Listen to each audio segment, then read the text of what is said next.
तो झारखंड कैडर के 1994 बैच के आईपीएस अधिकारी तदाशा मिश्रा को झारखंड का प्रभारी डीजीपी बनाया गया है।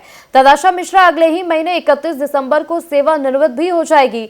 प्रदेश बीजेपी प्रवक्ता प्रदीप सिन्हा ने राज्य सरकार पर निशाना साधते हुए कहा है कि अनुराग गुप्ता डीजीपी रहे हुए राज्य के संसाधनों को लूटा और अनुराग गुप्ता के इस्तीफा देने के बाद राज्य सरकार 2 दिनों तक चुप रही। लेकिन सबसे हास्यास्पद स्थिति ये बन जाती है जब 3 सीनियर अफसर रहने के बाद एक कनीय अधिकारी डीजीपी के पद पर बैठना, और वो भी प्रभारी। राज्य सरकार जो परंपरा स्थापित कर रही है सही नहीं है। देखिए, पिछले डीजीपी जिस तरह से विवादों में रहे, खासकर उनकी सेवानिवृत्ति के बाद जिस तरह से राज्य सरकार ने पुनः उनको नियुक्त किया, उसको लेकर केंद्र ने भी आपत्ति जताई। और भारतीय जनता पार्टी ये मानती है कि डीजीपी के पद पर रहते हुए अनुराग गुप्ता ने राज्य के संसाधनों को लूटने की पूरी छूट दे रखी है।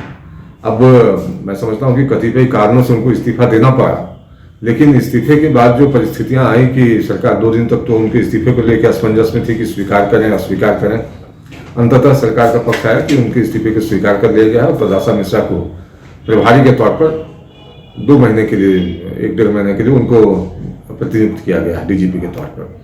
लेकिन सबसे हास्यास्पद यह है कि उनसे 3 वरिष्ठ जो आईपीएस हैं, उनके रहते एक कनीय अधिकारी को डीजीपी के पद पर बैठाना, वो भी प्रभारी के तौर पर, प्रश्न खड़े करता है कि आखिर करनी थी तो ये बातें जब सरकार को मालूम थी कि इस्तीफा हो गया तो फुल टाइम डीजीपी की नियुक्ति क्यों नहीं हो रही।